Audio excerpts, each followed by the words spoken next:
All right, so testers don't help prevent detect problems. Anybody ever heard the phrase or the question, testers detect defects, or testers don't prevent problems? All right, today we're not going to answer those questions. At least directly, indirectly perhaps. So today is going to be an introduction to semantics and using that as a springboard to get into the dissection of the various forms of this particular phrase, and hopefully that will lead to pragmatic, insightful, practical knowledge that you can take back and better understand what this might mean and more about you as a tester. All right, so quickly about me. These are my ways to get a hold of me. This last one requires proximity, close proximity. So I've been in software testing for about 24 years. I started at CompuServe in 1993. I've been at Huntington, NetJets, CompuWare, Sogeti, Abercrombie & Fitch, Battelle, Chemical Abstracts. I've been a lot of different places in town. I've used a lot of different methodologies, a lot of different tools. I've been in a lot of different roles. I've been testing for quite some time. I helped organize the QA of the Highway Conference. That's the conference that we held in February, the COSQAM organization. Some of my fellow organizers are in the room today. I also help mentor and coach testers from around the world. If you're interested in that, please look me up, get on my website, contact me directly. So that's a little bit of my testing credentials. What I'm not is a linguist. There's the things that I talk about today, some people dedicate their entire careers to studying and teaching. Some people dedicate their lives to understanding this stuff. That's not me. But what I am is a lifelong communicator, as all of us are. And I've had a lot of pain associated with miscommunication, and that I like to avoid pain, and you probably do as well. So part of the avoiding pain was trying to learn how to become a better communicator. Part of that was learning more about words, linguistics, language, and semantics, which is going to be a big thing that we talk about today. But what I'm talking about is just my take, my interpretation of this stuff.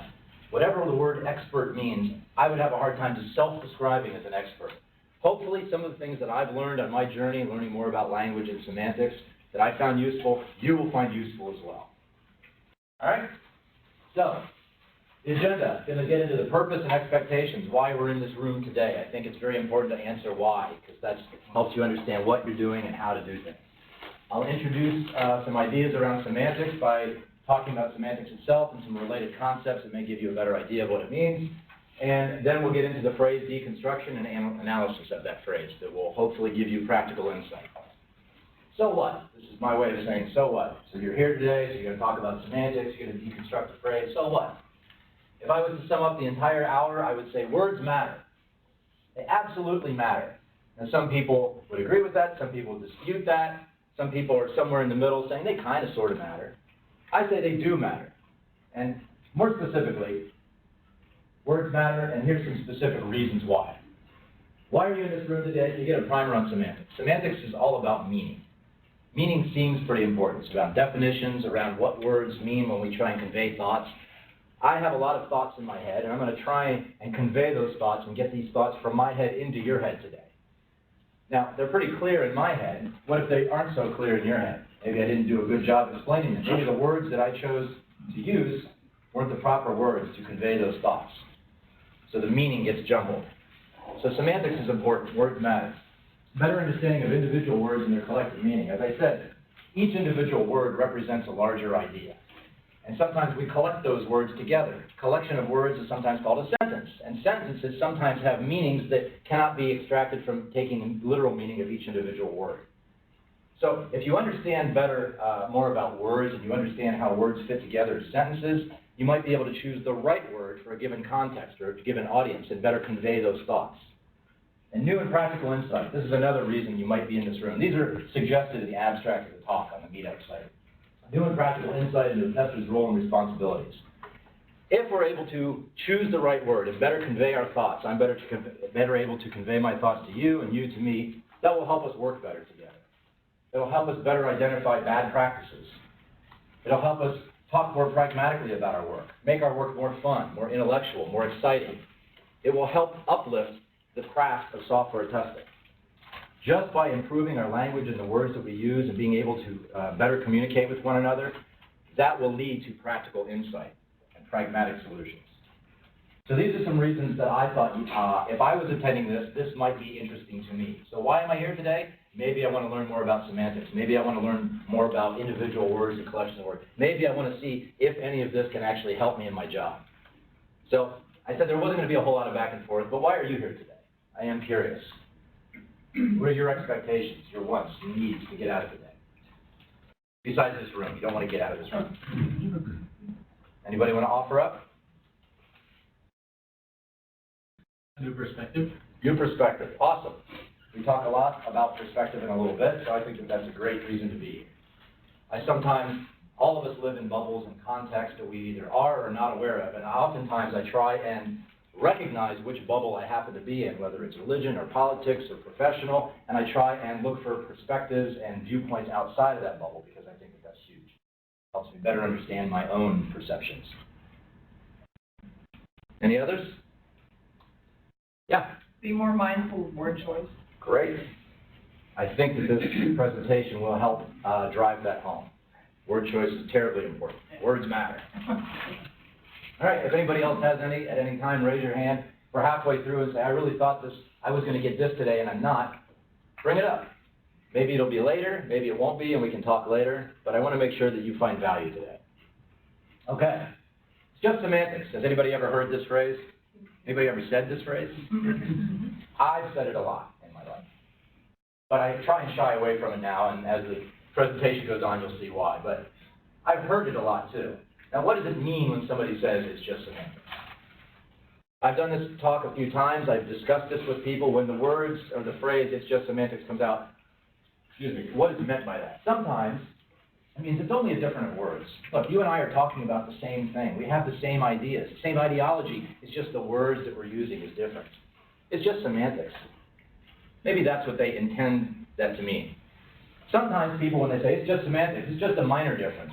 Maybe our words are a little different. Maybe we're using the same words, but our ideas are just slightly off. It's not a big deal, it's just semantics. Maybe that's what they mean. Sometimes they might mean it's a fundamental difference. Maybe they mean you and I are trying to communicate, and you have this perspective and ideology, and I have a completely different one, and we are not going to agree on this at all. It's just semantics. Now, if they say that, that's a pretty rare interpretation. I don't think most people mean that when they say it's just semantics. In my experience, most oftentimes when people say it's just semantics during a debate or discussion, this is what they mean. Shut up. The conversation is over. So you're debating something, and whether you're differing on words or differing on ideas, and whether those ideas are slightly different or vastly different, someone might say, it's just semantics, and it's a bullying tactic. It's a tactic to try and get the other party to back down, to stop supporting their ideas. This is a very frequent interpretation that I get from this. So, what does the word semantics mean? This is what the phrase "it's just semantics" might mean, some potential interpretations, what people intend to mean when they say this phrase. What's the word semantics mean itself? The noun, the primary definition of semantics is a branch of linguistics and logic concerned with meaning. So it's the study of language concerned with meaning. But I'm going to take, today we're interested in the secondary meaning, which is the meaning of a word, phrase, sentence, or text. Now, definitions are squirrely things. My favorite quote about dictionaries comes from John Ralston Saul, and he says, "Dictionaries are opinion expressed as truth in alphabetical order."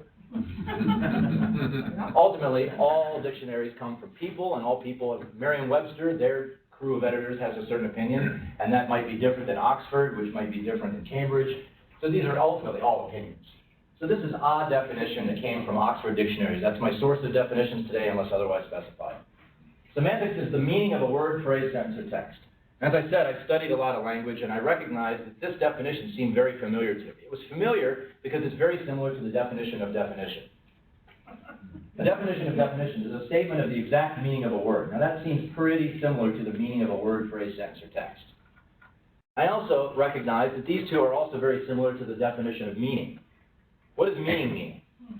What is meant by a word, text, concept, or action? So if you think about it, semantics, definition, and meaning, in a sense, all sort of mean the same thing. Maybe they're not exact synonyms, meaning the exact same thing, but they are in the same family. Very, very close. So, in a sense, when someone says it's just semantics, if you were to take a literal interpretation, they might be saying it's just definitions, it's just meaning, which all of a sudden sounds a little silly. If you're debating someone, and I say, this is my position, and they say theirs, and they say, it's just semantics. I say, oh, yeah, it is indeed, definitions and meaning. This is the crux of our difference, of our debate. Now, usually people don't mean those last two. People don't mean semantics in a literal sense, and we'll talk more about literal and figurative speech in a little bit. But these are some potential things that it's just semantics might mean. So, how many people actually discuss semantics? Doesn't seem like a very popular topic. People usually shy away from it. Semantics is a scary subject. It usually has negative connotations and baggage. People don't like to talk about semantics. But I'd wager that people talk about semantics all the time. For instance, if you have children, especially young children, they're asking why, what does this mean, what does that mean, what does this mean? Every time you're answering that question, what does this mean, that is a semantic discussion. They're saying, here's a word, what does this word represent? What's the definition, the idea, the meaning of this word? That's semantics. Has anybody ever seen one of these?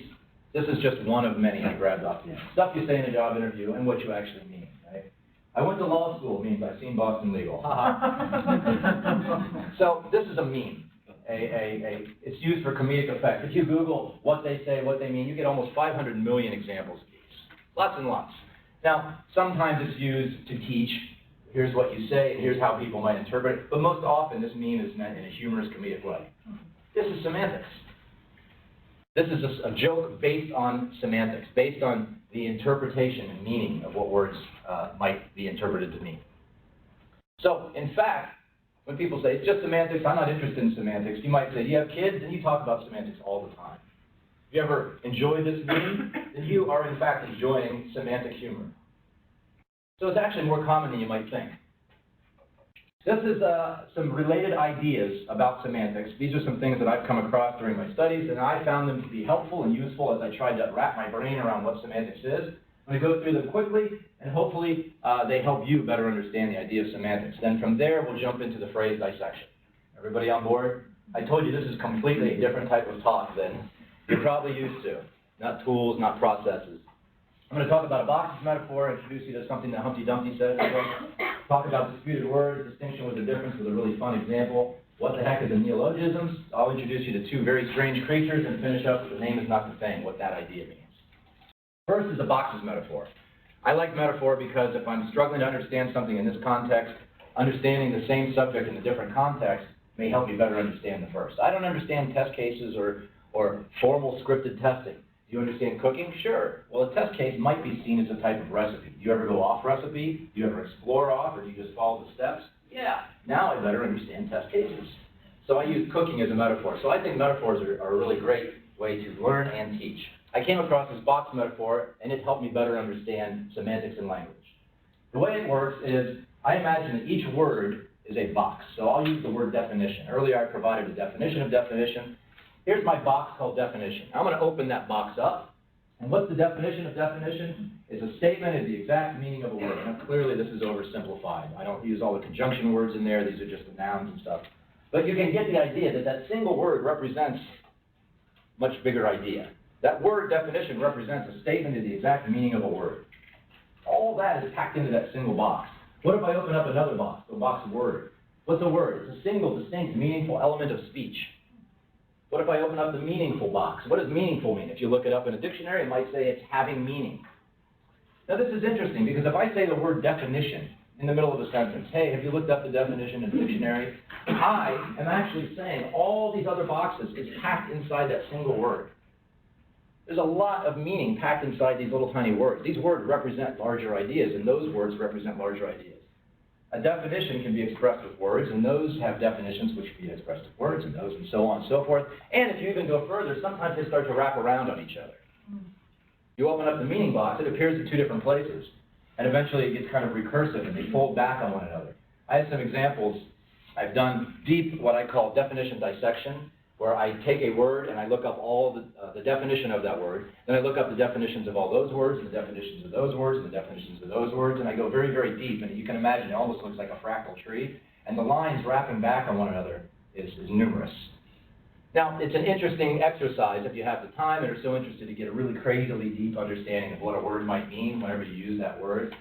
Sometimes it makes sense. Obviously, it's not a very practical solution in the middle of a conversation, but this particular metaphor enabled me to better visualize how words and meaning are related to one another. Questions on this? All right. Humpty Dumpty. Anybody not familiar with who this character is or where he comes from? By the way, I neglected to say this. English is my first language. I understand that English might not be the first language to everybody in this room. This is clearly a talk about words and language. And if there is confusion, if you require clarification, please do not be shy to raise your hand and say, can you explain further? I would love to. Okay, so Humpty Dumpty is a character that comes from different fables. He was used in particular in one book called Through the Looking Glass by Lewis Carroll. And I'm going to read this section. This is a short passage from the book. Humpty is talking to Alice, another character in the book, and they're talking about unbirthdays. Now, the idea of an unbirthday is it's every day of the year that's not your birthday. You have one day for birthday presents and lots of days for unbirthdays. So here's the passage. Humpty says, there's only one day for birthday presents, you know. There's glory for you. Alice says, I don't know what you mean by glory. Humpty says contemptuously, of course you don't, until I tell you. I meant, there's a nice knockdown argument for you. Alice replied, but glory doesn't mean a nice knockdown argument. And Humpty said, when I use a word, it means just what I choose it to mean. Nothing more, nothing less. So consider that little passage and that exchange between these two characters. What happened? That's a half rhetorical question. Anybody want to offer up their interpretation? To me, it was interesting because Humpty used the word glory. Now, sometimes when you use a word and it's packed with meaning, these boxes and boxes of meaning, you assume that the other party is going to unpack the same or similar boxes as you. Here, Humpty, instead of unpacking the word glory and having it mean high renown or honor won by notable achievements, magnificent or great beauty, he unpacked it and it said, a nice knockdown argument. That was the contents of his box that said glory on the front. Well, that was not the same contents to Alice. Now, if Alice had not pressed and asked for clarification, she probably would have been confused. There might have been some miscommunication. Fortunately, Alice said, hang on a second. Glory doesn't make sense in this context. What do you mean by that? So he was able to make it explicit. But when we communicate, it involves an unwritten, unspoken contract between the people that are communicating. That the words that we're using in sentences mean roughly what they're supposed to mean. In this case, Humpty broke that contract. He used the word glory in a way that it does not roughly mean what it's supposed to mean, a commonly accepted usage of the word glory. And again, if Alice had not pressed, it might have led to miscommunication. Alternative facts. That's a good one. Lewis Carroll went on to say in a later book, I maintain that any writer of a book is fully authorized in attaching any meaning he likes to any word he intends to use. If I find an author saying at the beginning, let it be understood that by the word white I shall always mean black. I shall meekly accept his ruling, however injudicious I deem it to be. So you can stipulate and say, from now on, in the context of this conversation between you and I, when I say the word glory, it doesn't mean magnificence or great beauty. It means a nice knockdown argument. Say, okay, as soon as you leave that room, if you try and use glory to mean that, you're probably breaking that unwritten, unspoken contract. But in a certain context with certain players, we've established a spoken, in this case, contract. Any questions about this idea, how words and meaning can be disputed? All right, so let's talk about disputed words. Alice was disputing his meaning that he attached to the word glory. What does it mean to dispute a word? If you disagree with what somebody means, wait a second, you say check, I say test, let's talk about that. Few or less. Here's some words that people sometimes dispute. Sometimes people will say, see a line, something in the grocery store says 10 items or less. Other signs say 10 items or fewer. One of those signs will make a linguist bristle. For most of us, we don't care. We use these interchangeably. Now, some people would say fewer is for things that can practically be counted, and less is for things that cannot be counted. So here's an example. Fewer people, you can count people, have less patience. That's a hard thing to count for discussing semantics, which I find to be true. Now, some people would dispute using fewer as a synonym or interchangeably with less. Some people would not, but it's a modern dispute. Expect and anticipate. Some people use these interchangeably. Some people say to expect something is to regard it as likely to happen. Anticipate is subtly nuanced. There's a subtle nuance that's different. It's anticipating something or regarding something as likely to happen and taking action. For instance, she anticipated a difficult test, so what? So she studied hard, so she took action. She regarded it as likely, so she took action. What about expected? She expected a high grade, but she couldn't do anything about it. The grade, she already took the test because she studied hard. Now, some people would say this is a proper usage. You could not switch these around and say she expected a difficult test or she anticipated a high grade. Some people would dispute that. Literally, ironic. Ugh. These have been so disputed that they've almost changed meaning. Literally is literally used to mean figuratively anymore. Ironic is so misused at this point, most people just mean it, use it to intend and mean surprising. It doesn't really mean what ironic is intended to mean. Some people dispute that. Done, finished, complete. Something practical here. Anybody ever dispute the meanings of these at your workplace? The meaning of done, the definition of done. I worked at a place where they had the word done and it had this meaning attached to it. And the word done and it had a different meaning. And the word done. And it had a different meaning attached to it. And I tell that, and it always elicits the same response. People laugh, how ludicrous. But within their little bubble, within their team, if somebody said, this is done, and that's not yet done, everybody on that team knew what they were talking about. They had made an explicit contract with everybody in their context on their team, and they were able to communicate without problems. Now, if an outsider comes in, they might be lost. And so you have to make that contract explicit. Say, here's what these different words and terms mean to us. But some people dispute. Best practice. This is not a discussion or a talk today to dissect this phrase, but I'm going to take a short minute to do so because of something that just happened last week. I was in the car with my daughter taking her to work. There she is. Oh, and she said, Daddy, Stella is my best friend and Avery is my best friend. I said, you idiot, you can't have two best friends. No, I didn't say that, of course not. I laughed because I'm interested in language, and I wondered, what did she mean by best? Because most of us think that best means the most of all others. The most, right, the top. So how can that possibly be? Now, earlier I said, if you have kids, they're always saying, what does that mean? What does that mean? This time it happened in reverse. I said, sweetie, what do you mean? What do you mean when you say the word best? She said, really good. So what she was actually saying was, Stella is my really good friend, and Avery is my really good friend. So, a literal definition of best means the most of all other friends, but that's not how she intended it to mean. And just like Alice pressed Humpty, I pressed my daughter, I got clarification. Now I understand that when my daughter says best, she probably just means really good. So, let's apply this idea to best practice. Best, that which is the most excellent, outstanding, or desirable. Now it can be taken literally, right? If somebody says, you are the best runner, there's usually an implied context with that. You were the best runner in this particular race of all the other runners. You got first place.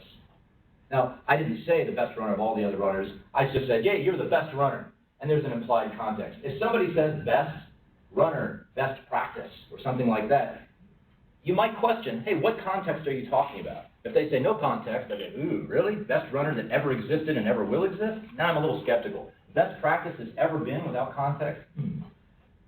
Sometimes, though, people mean best as a figurative type of speech, not intended to be taken literally. You're the world's best boss. I understand that I haven't evaluated all the other bosses in the world, and they understand that. It's just meant to evoke an emotion. And sometimes people take that to an extreme, and they use it as hyperbole or exaggeration. People will say, that is the best movie. You say, okay, are you saying that you've evaluated and seen every movie ever? And no, of course not. I'm just trying to drive home. Man, I really love that movie, so I'm exaggerating and using the word best. So if you think about that, here's a definition of practice. When people say best practice, are they being literal and saying it is the most excellent, outstanding application or use of an idea? And if they're saying that, is there an implied context? Say, okay, within your company, within your team, I can buy that. If they say, no, it's the most excellent, outstanding application or use of an idea anywhere, I say, well, hold on a second. Let's dig into this a little bit. I'm skeptical of that claim. But maybe they're just using it figuratively. Or maybe they're using an exaggeration. This is a best practice, trying to drive home and evoke emotions and make a point by exaggerating. So this talk is not intended to dissect best practice. I'm not even challenging the idea whether they do or don't exist. What I'm encouraging you to do is when you say or when you hear the words best practice, consider how they're using it, literally, figuratively, as exaggeration, and you can dig in. Get clarification. What do you mean when you say best practice? Do you mean you're really good friends, sweetie? That's what I did with my daughter, and that's what you might do if you say or hear someone say best practice. What do you mean by that? All right. So, what's the big deal about disputed words? Words evolve, they change. Ironically and literally have changed meaning. And so to dispute something, sometimes it's a lost cause. The word literally doesn't mean a a literal thing anymore. And it might in some context, but most often people mean it in a different way. Also, what's the purpose of the dispute?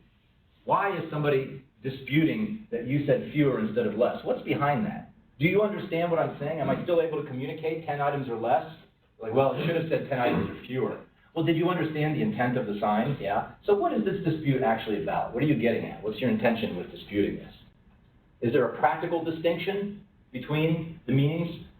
If not, then what's going on here? And that leads into the next topic. I'll break real quick. Any questions? I'm throwing a lot at you. Anybody expect this type of stuff? Anybody anticipate it? All right. Distinction without a difference. This is an idea that roughly means an artificially created distinction where no real distinction exists. We just talked about disputed words. I'll give you a great, fun example. I think it's fun. From a 1986 movie called Crocodile Dundee.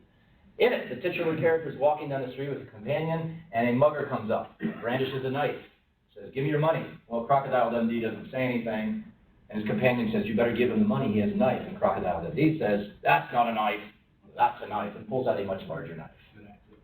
Thank you, that was an Australian accent. So, consider this exchange, just like I asked you to consider the exchange between Humpty and Alice. What happened? Is it possible that Crocodile Dundee did not recognize that the mugger was holding a knife and he thought it was a banana and his eyesight is bad and he said, "That's not a knife, it's a banana. This is a knife, actually." What was he getting at? What was the reason for his distinction without a difference? It's a bigger, sure. That might be one thing. He's saying that is a small knife. He didn't say that's a small knife, this is a big knife. He simply said that's not a knife, this is a knife. So that's a great point. What was the intention? Why was he actually saying that? So when people make a distinction without a difference, you might ask why. Other examples are, in movies sometimes people say, that's not just a car, it's a Ferrari. This isn't alcohol, it's just beer. What about, that's not a lie, it's alternative facts. And how about this one from your workplace? That's not a defect, it's a feature.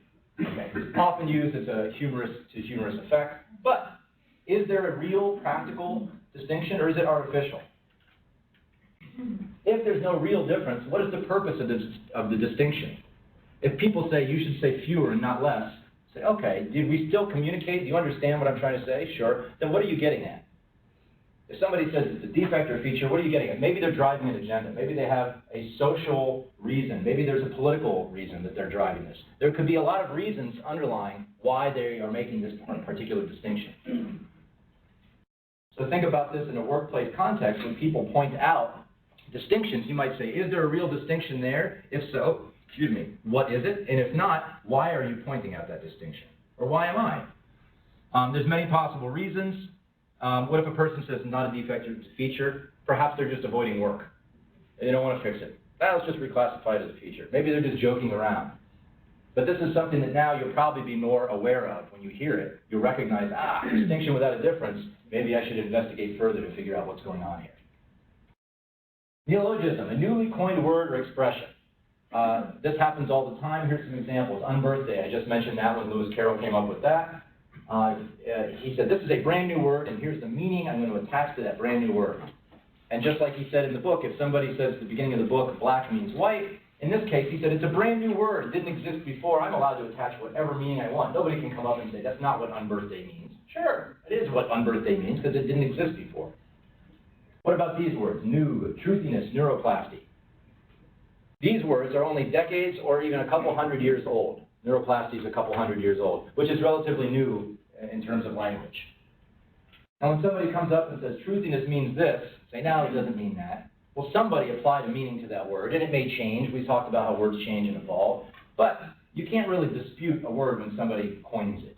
Now, what about words that already existed and had new meaning applied to it? Google existed before the company.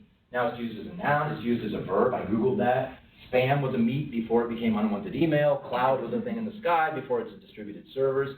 So neologisms can have meaning attached to brand new words, and you can't really dispute that. Or people can repurpose a word and say, this is what it means within a certain context. Now, the idea behind a neologism, it's called that when it hasn't quite entered the common usage. I mentioned earlier the difference between check and test. Has anyone ever heard that distinction before? Yes. Now, some people would dispute there is no difference. Some people would say, yes, check means this and test means this.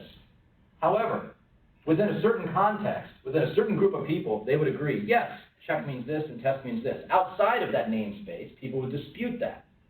Perhaps someday, with wide usage and with words evolving and spreading, that will become more common, and it will no longer be a neologism.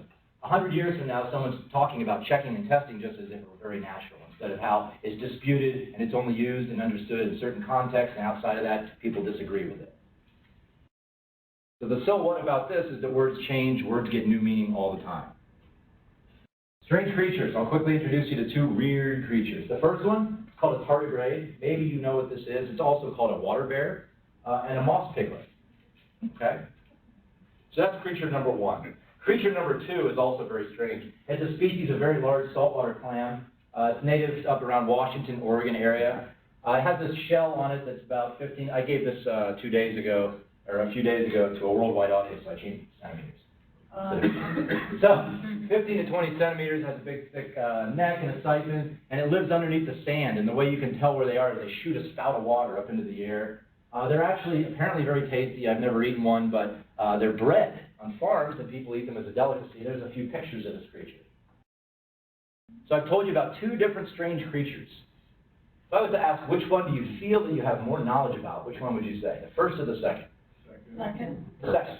The first! Rick, ruining everything. Get out. Most people answer the same way. Now, you don't know the name of the second creature. What? You get out too. You can join us. Most of you do not know the name of the second creature. Some of you may know something about the first creature as well, simply by the name.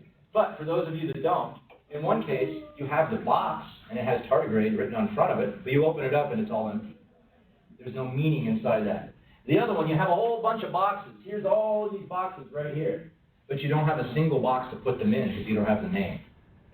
This comes from the idea that names are not quite as important. They are important, but not quite as important as the meaning behind the name. Richard Feynman, the physicist, has a nice talk how he knew all about a particular species of bird, but he didn't know the name of it, and a schoolmate was lording over him that the schoolmate knew the name of the bird in many different languages, but didn't know its migratory habits, didn't know how long it lived, didn't know all sorts of things. So which one had more knowledge of that? So this is just a reminder that sometimes knowing the name of something is not quite as important as knowing the meaning behind it. Something that happens to me very frequently, maybe it happens to you, is through my studies or through thinking and experimentation, I'll come to a realization. And I say, oh, I came up with this idea, and I'll describe this idea to different people, and I'll describe it to somebody. I say, you do this and this other thing and that, and doesn't that make sense? They go, yeah, that's the so-and-so principle. What? Oh. And I look it up, oh, yeah, so I didn't realize that this idea had a name. Does that make my idea any less valuable? I would say that even before I knew the box that all this idea fit into, I still understood the idea, even though I didn't know the name of the idea. Something to consider. Now, for those of you that already know, this won't come as much surprise, but I don't want to leave the rest of you hanging. The first thing, tardigrade is a strange creature. You can actually see it with the naked eye. There's some pictures of it at the bottom. It's not quite an extremophile, but it's very resilient. It survives very extreme conditions. So look it up. It's a really cool creature. The second creature, that is the name of it. Before I say the name, I want somebody to raise their hand and say the name of this creature. Oh, you, not you. Somebody else. What is the name of this creature? Seems like an easy question. I'll give you the answer. It is not geoduck. It is pronounced gooey duck. Okay. Yes. So we just talked about neologisms and how people can attach an entire meaning to a word. Similarly, can people attach a pronunciation to a brand new word? GIF? Kernel, February, right? Now, there's some reason. Sometimes they come from foreign languages and such, and this is actually one of those cases. But if somebody says, this is a brand new term or word that I have created, I'm going to attach this meaning to it, and I'm going to pronounce it this way, who is to say, no, you can't do that? It's up to the inventor of that term. Now, this particular word, gooey duck, comes from a native Indian tribe called the Lushoshit, or that's the language, Lushoshit, the tribe of Nisqually, and it was originally pronounced gooey duck, and it became gooey duck, and I'm not exactly sure, I think no one is sure how the spelling became geoduck. But anyway, an interesting little side Side note for you. Questions? All right, moving on from the strange creatures. The name is not the thing. The last part is kind of semantic concepts. Quote from Romeo and Juliet. What's the name, that which we call a rose by any other name, smell is sweet? What does that mean? Think about that for a moment. Now here she's talking about how her love, Romeo, even if he was named Jack, he would still be her love. It doesn't really matter that he's Romeo or a Montague or a Capulet or whatever, he's still her love. So the name is not the thing. And so here's a rose, clearly. Now what if a rose was not called a rose? Would it still smell as sweet? What if a rose was called a stink blossom? Would it still smell as sweet? Yeah. Sure it would. What if it was called a phlegm flower? A little harder, maybe? Now, surely the name does not affect the properties of the thing. The rose, the smell emanating from the rose does not change. But does your perception perhaps change? She said, honey, I brought you home a bouquet of phlegm flowers. Okay. So here's some other ways of saying the name is not the thing. Korbiziewski came up with the map is not the territory, the name is not the thing, the menu is not the meal, the model is not the thing being modeled. A good example of that is the test plan is not the plan for testing. Sometimes people confuse the model of the thing with the actual thing. Sometimes people confuse the name of the thing with the actual thing. And sometimes people think that the name affects the properties of the thing. It does not, but it can certainly affect your perception of the thing. And we'll talk more about the importance of word selection later on our perceptions, psychological, sociological perceptions. What you call things matters. So remember, the name is not the thing. Those are some ideas that help me better understand what the heck semantics is. And now we're going to use some of those ideas as we get deeper and start to analyze the phrase. Cool? Mm-hmm.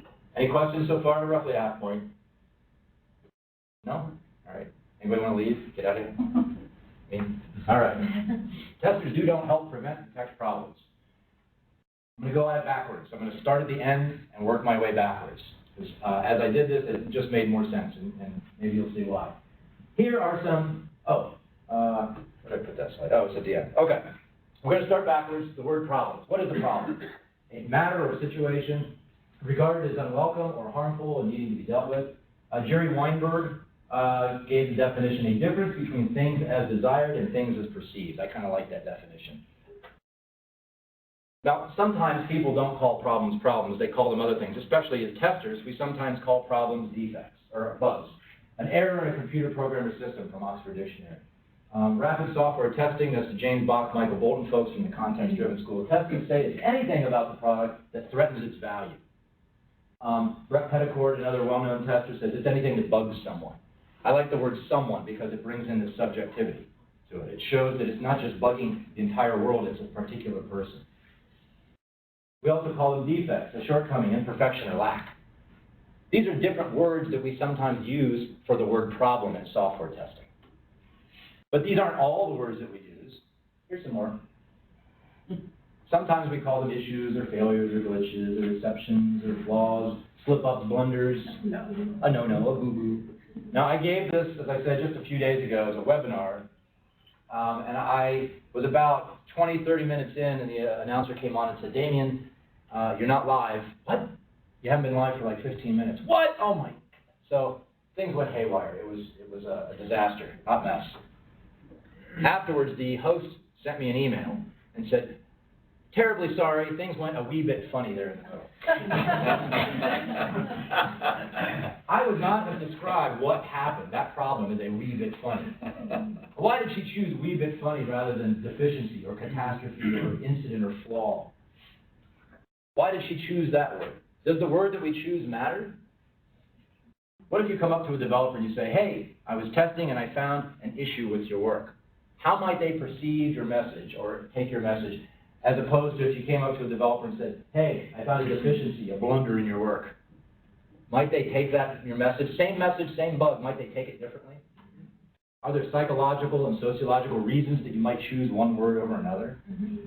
So that's the first thing. When we talk about testers and preventing problems, what you say, what you choose to describe the problem, the word that you choose, might have implications. Just like a rose is still a rose, the bug is still a bug, but the word you use to describe it, whether it's a phlegm flower or a blunder or a boo-boo, it matters, because it affects the perception of that rose or that bug.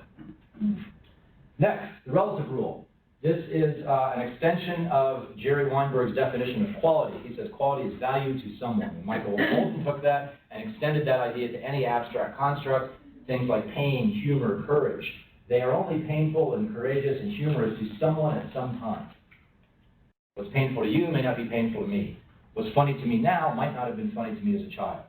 I'll kind of give you, I've reworded it in this way. The relative rule describes the relationship between someone, that's the who, and something, that's the what, at some particular time. And I'll give you an example of this to try and better describe the relative rule. This is a teddy bear. You can clearly see this.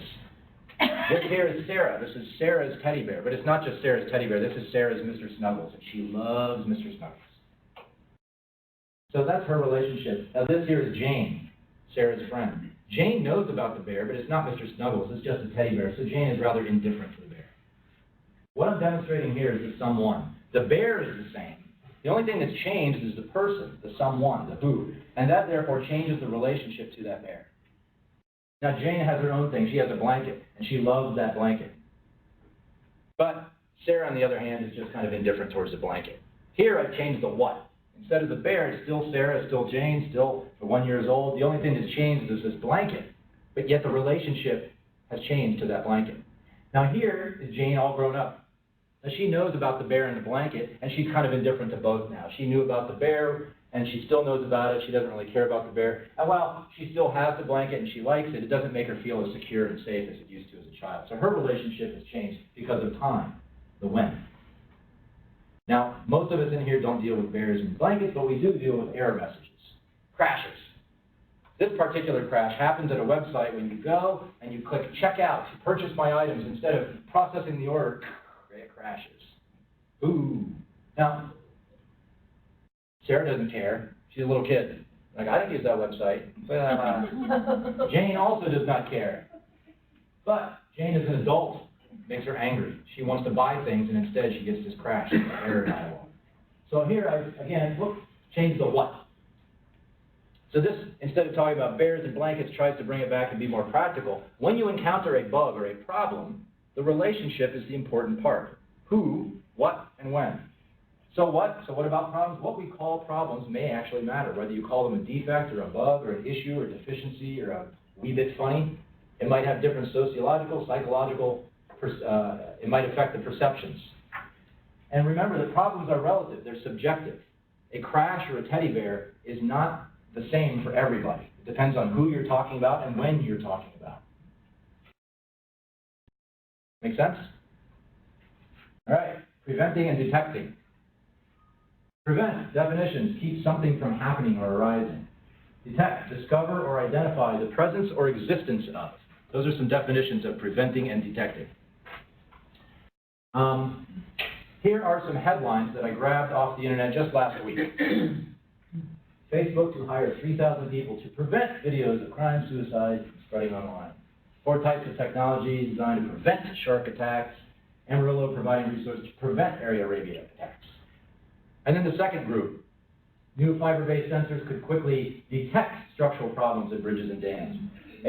Police detect meth shipment from Mexico. These are actual headlines I pulled off various news sites. Can AI detect fake news? Why did these different headline writers choose the word prevent or detect? Surely, 4 types of technology designed to prevent shark attacks. If you read the article, one of the first things it says is they've detected a large number of sharks this year in the waters and blah, blah, blah. So they first had to detect the problem, and they're hoping that by doing preventative measures, they can prevent it. Why didn't they say 4 types of technology designed to detect shark attacks? Why didn't Facebook hire 3,000 people to detect videos of crime and suicide? Surely they have to detect them before they can prevent them. What about the second?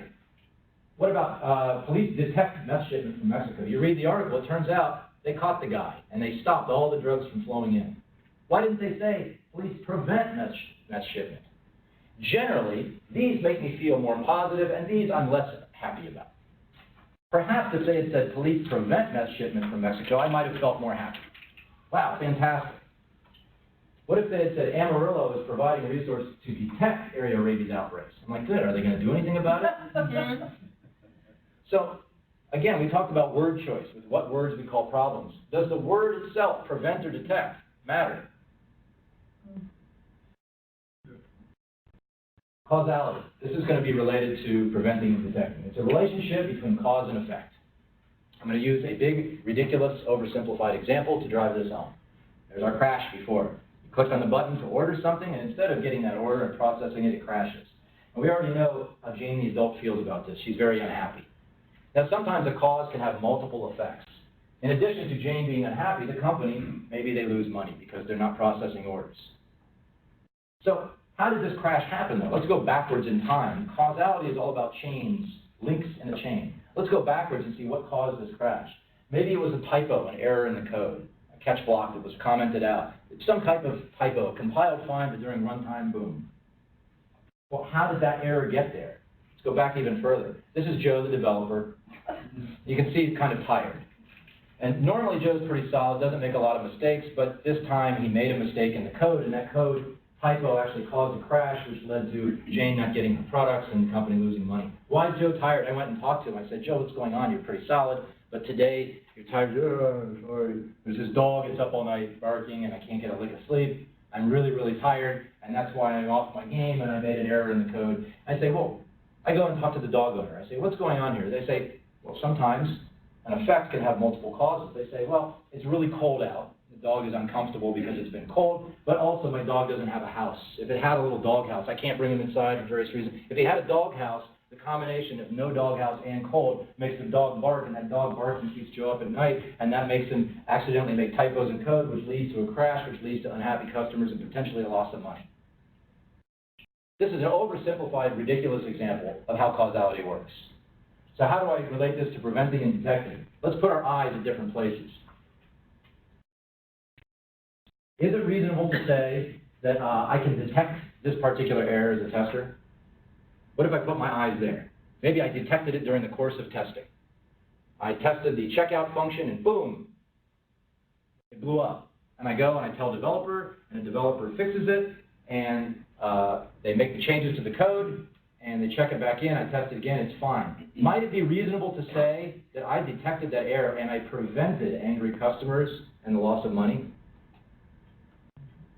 What about if I put my eye there? What if I'm doing a code review, or I have the authority and the ability, and I understand the language that the application is written in? So I check out some code, I'm looking through it, I see the typo. And not only I have the ability, not just to recognize it and detect it, but I can also make changes. So I change that typo, I check it back in, I test it myself. Might it be reasonable to say I have prevented the crash and prevented angry customers and prevented possible loss of money? What if I detected the code error, but I didn't have the authority to check out code? Or I did have the authority, but I don't know the language. And so I ask someone else to help. I say, I detected this typo, but hey, developer, I need you to go in, check out the code, make the change, check it back in. Might it be reasonable to say I helped prevent all of these other things, the crash and angry customers? I didn't prevent it on my own, like in the first case. I helped prevent it with someone else's assistance. What if I put my eye there? What if I muzzle the dog? Maybe I detected the loud dog because I'm Joe's neighbor and I put a muzzle on it. Might it be reasonable to say I detected this problem and I helped prevent or prevented all of my own tired developer and typos and crashes and all the other effects? So what about, oh, this is the fun part because I like causality. What was she trying to order? The doghouse. Yeah, so in a way she created her own error. Paradoxical. I have to think about it. Yeah, don't think too deeply. Okay, so that was just the fun part. So what? Potential effects of word choice. Why do headline writers choose prevent over detect? And what does that mean to us when we read prevent or detect? And also, where are you putting your eye? Somebody says, you just detected that. Is it reasonable to say, well, by doing so, I also helped prevent these other things? Or maybe I prevented all of my own because I was able to take care of the problem all on my own. Are you able to do something on your own or with assistance? Helping. Making it easier for someone to do something by offering your services, improving a situation, being a benefit to. Let's look at this same causality chain and talk about helping. I kind of got into this in the last section, but right here where I detect the code. If I'm able to check out code on my own, make the change, check it back in, retest it, might it be said that I detected it all by myself during testing and prevented it all by myself? What if I needed someone's help to do that? What if I detected the problem, but I had to go and get someone else's help? Might not be reasonable to say I prevented the crash, but I helped prevent it. So what? Inclusion or exclusion of the word help might change the meaning of the phrase. By saying help prevent or help detect as opposed to prevent or detect, that is regarding the specific problem. Where is your eyeball? Where is your perspective in that causal chain? What is your definition of tester, which we'll get to at the end? And can you detect or prevent the problem alone, or do you require assistance? If you require assistance just to detect it, then maybe you help detect it. If you require assistance to prevent the rest of the causal chain, maybe you help prevent it. If you can do things all by yourself, maybe you can drop the word help. Okay, do, don't. These are helping verbs. Helping verbs have a few different functions. They help the main verb in a sentence by extending the meaning. For instance, they can situate the action of a sentence in a particular time. There's progressive, such as the action is all ongoing. Am, is, are, was, were. These are verbs that help other verbs by saying it's happening right at this moment. There's also perfect, which come in different flavors, past, present, and future. Has and had, he had detected, or he has prevented, is past. Have worked, that's an example of present. And then future is will. He will detect, he will prevent, he will go. Helping verbs also can further modify the action or meaning of the main verb. So not just put it in a place and time, but they can also give more meaning to the main verb. And there's a special type of that called modal verbs. Here's some examples of modal verbs. Can and could. They talk about ability and possibility. Can detectors, or testers can prevent defects. They have the ability to. This person, there's nothing preventing them from detecting, so testers can detect defects. What about may and might? Permission and possibility. Testers might prevent problems. They might. There's a possibility. They will or would. Sometimes this has to do with request. Testers will or testers would prevent problems. Must. It's a necessity, a requirement. In our shop, testers must detect defects. It's what they have to do. It's a requirement. Shall or should. Obligation, correctness, suggestion. Well, at our company, testers should prevent problems. I don't know if they can, but they should. Now, this last one's kind of interesting, should, and it goes into the next section. Here's some examples of how you might read this phrase with these different helping verbs, or these modal verbs. Testers can help or prevent or detect problems. They may. They will. This is something I want them to do. Testers must. It's a requirement. Testers should. Now, again, the should goes into this next section, which talks about two different types of statements, descriptive and normative statements. Descriptive statements make an assertion based on empirical evidence. These are facts. Things that are really difficult to dispute because there's evidence supporting them. Another type of statement is a normative statement. These express a value judgment. These are opinions. Anytime you offer up an opinion, that's a normative statement. The Mona Lisa is a painting, that's descriptive. The Mona Lisa is beautiful, is normative. Here's two good examples. Descriptive is an 11-letter word. It's a fact. Normative is a better word. That's an opinion. So what? When somebody says testers can, should, may, might, what helping verb are they using or omitting? And how could that affect the overall meaning of the phrase? Somebody says they will or they must. Say, okay, when you say must, do you mean at your company or globally? Testers must prevent problems, or do you just mean in your company with your context, the way that you have things set up, testers must prevent problems? Somebody says testers should. What do you mean by that? That sounds like a normative statement, opinion. What do you mean testers should prevent problems? Let's get into that. Now you can better recognize what they mean, if it's a statement of fact or opinion, and what they might mean. Testers. Before defining testers, I thought maybe I should define testing. Now surely this is a disputed word.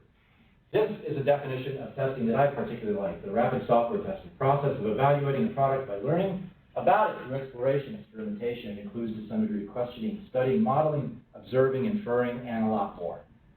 This is what testing is. The second one is from Kem Kainer. He teaches software testing at a university in Florida.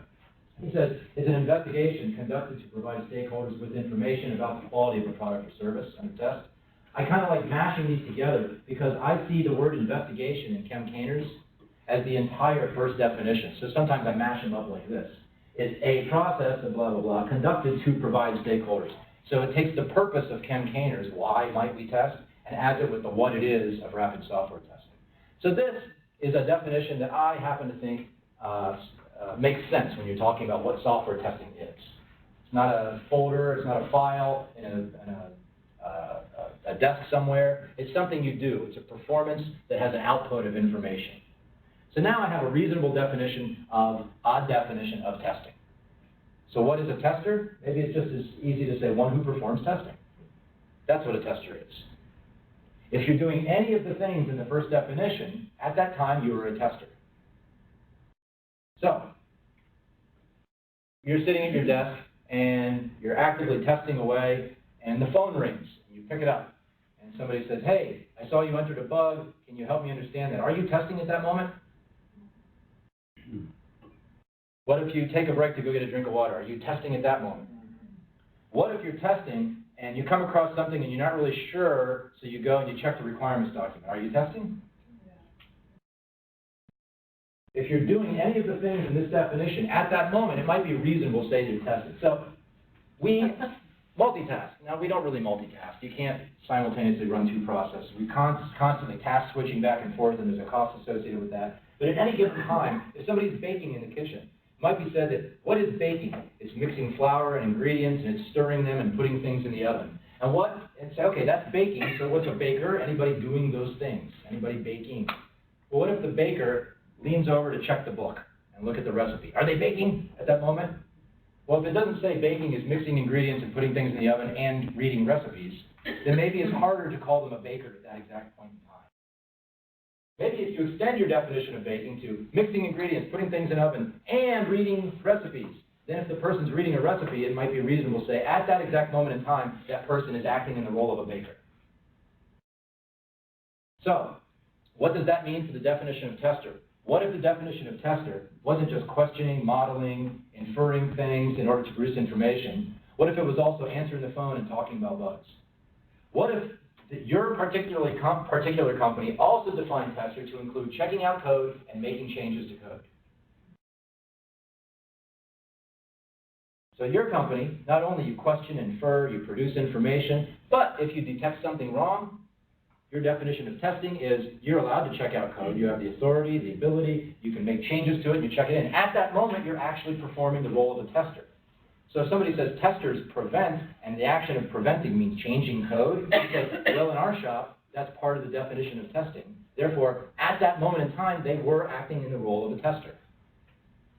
They were testing, and in fact, they were preventing as a tester. It wasn't that they stepped temporarily out of the role of testing and acted as a developer. Maybe in this particular shop, the way that they define testing meant that they're still acting as a tester. So what? The definition of tester might change the entire meaning of the phrase. How you define testing. How you define tester. What are you doing at that moment in time? All right. Testers detect defects. Here's some various wordings of this phrase. Testers don't prevent problems. They must help detect bugs. Testers should help prevent bugs. Testers can detect failures. They can't help prevent issues. These are just a few of the very, very many forms and versions of the phrase up at top. Now, hopefully now, you've understood a little bit more about semantics and you can identify things like neologisms, distinctions without a difference, what happens when someone breaks an unwritten, unspoken contract. You can start to dig in to one of these phrases when you hear it.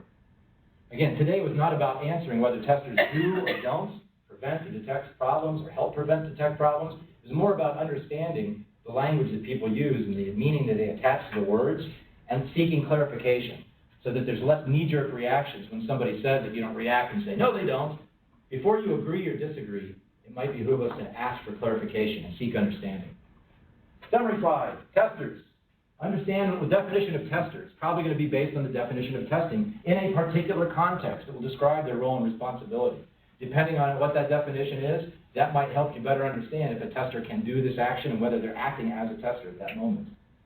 Do or don't. What helping verb are they using? Should, will, must?